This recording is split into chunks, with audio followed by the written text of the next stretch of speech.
Hello, and welcome to Gothic Reviews. Today we are doing a DIY action figure slash toy into keychain. And I'm using as an example slash model Stripe Reaction from Funko. And a lot of people that have reviewed these figures don't even take them out of the packaging because they're so little. Sam from Trick or Treat's reaction figure would be a good example to use too because he's also small. They call them 3 3/4 inch figures, but they're not always, and I really hate when Funko does that because it's misrepresenting. They're very tiny. So they make really good keychains. I have made keychains from toys from this size up to like 4 inches, and you can sell them. You can get them at swap meets, yard sales, car boot sales, flea markets, whatever goes on for used items in your area of the world. You can get a toy really cheap and then make it into a keychain very quickly, which I will show you. And I used Velma from Scooby-Doo. I showed her in a review that we did of some trolls and the Vampire Dracula toy that we did around October something from Walmart. But anyway, she's like a 4-inch figure, and I've just put the wire around her waist that I'm going to show you guys, and sold her, and it was a nice figure. The keychain was right at her back, like it is for Stripe here. It's right at his back. And so that's kind of where it was for her, except she was bigger. And this has Stripe and his chainsaw because that's what he comes with, and it doesn't really stay in his hand that well. Thank you, Funko. So therefore I just have it hanging here as like a charm accessory.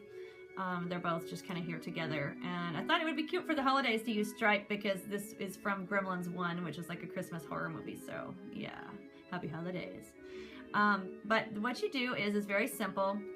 I used 24 gauge crafting or beading wire. I got this from Walmart, but you can get it from any craft store. It's going to cost probably a little more from like Joann's or somewhere. Walmart has the best price in the craft department. And you can, I use silver, but you can use any color. It comes in a lot of different colors. They coat the wire, so you can get it in pink or green or black or probably neon orange for all I know, but just so many colors, purple.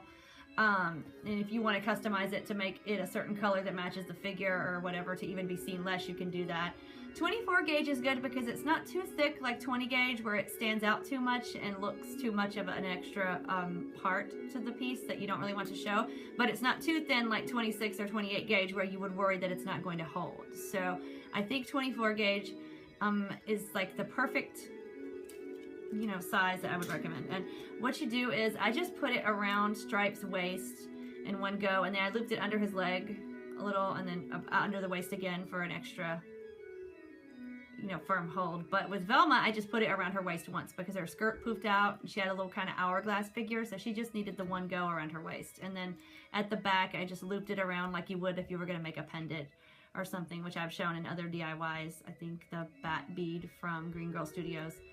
But, and then I did the chainsaw the same way. It had a little hole right in the top conveniently, and I guess for Stripe to hold in his hand if it actually worked as they intended. And then I just made it kind of like you would a pendant again with the loop on top. So, and then hook it to the key ring. Very simple, easy, took 3 minutes or less. And there you have a customized Stripe keychain. And Funko actually does make keychains. So if you're going, why wouldn't I just buy one? Because theirs are just the pop. They call them mini pop keychains. So if you don't want the weird looking head and whatever, and you want it to really look like the character, then that's the point of making your own. And it's about the same price or less as you would pay for a nice keychain, probably less. And like Velma, there is no Velma 4-inch from Scooby-Doo keychain, for example. So it's a way to make an item that does not already exist, and you have it, and you can sell it or keep it or whatever. For any toy or figure, I would say 4 inches or under, it works great for. And just a little bit of wire in the right place where it's not going to slide off, where you have a spot that if you make, you know, cinch the wire tightly, it's not going to slide up or down.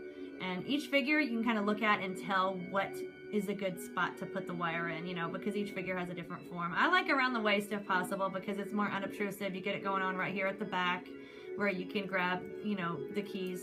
And a friend of mine had pointed out, this guy that she told me about from an SCA event was making knight in armor. He had these little knight in armor figures, and I guess they were pewter or lead or something, I think pewter, and he was making them independents, and she said he put the wire around their necks. And it seems really efficient, you know, like it's going to stay there, it won't get over the head, and, you know, it'll stay on. But she said, you know, every time I looked at them, I thought the poor knights are getting hanged. And she's like, I wanted to buy one, but I never did because it's just so weird to have it around their neck. So that's why it does seem more efficient to just put it around the neck, but you don't want the poor Velma or Stripe or whoever to look like they're being hanged. So Christy, thank you. That has stuck with me ever since, and it's a very evocative picture, so don't put it around their neck. Christy is right. Very, very right. So yeah, just around the waist is fine, or you know, whatever you decide to do with yours when you do it, because this isn't just if you want a striped keychain. Obviously, it's any toy, and you can customize it any kind of way you want. I bought recently a bag of bugs at the Dollar Tree. They're like different kinds of insects, and it was like 6 in the bag of different kinds, and they were like 4 inches long, and I made those into keychains and sold them. So I mean, that was a huge like good deal, $5 a keychain, and then you know they're getting a big 4-inch bug, and you know I paid $1 for 6. So it's just a neat little thing if you're into DIYs and crafting, or if you sell on Etsy, to just make keychains, because you're gonna find little toys that you can use that definitely is not already made into a keychain. So for little money you can have your own thing going on. So we hope you enjoyed. It's been a while since we did a DIY, so they're usually jewelry or something, and I enjoy being able to make something different and show you guys a different kind of thing. So this is Stripe DIY. Thank you, Stripe dear, for being our model. We appreciate it. He's got the holiday spirit going on. So anyway, and this could be a cheap way for you to personalize something for someone's stocking stuffer too. So you never know what you can do. If you guys do something neat and creative with this, do let us know in the comments, because we always like hearing from you guys. And have a spooky day.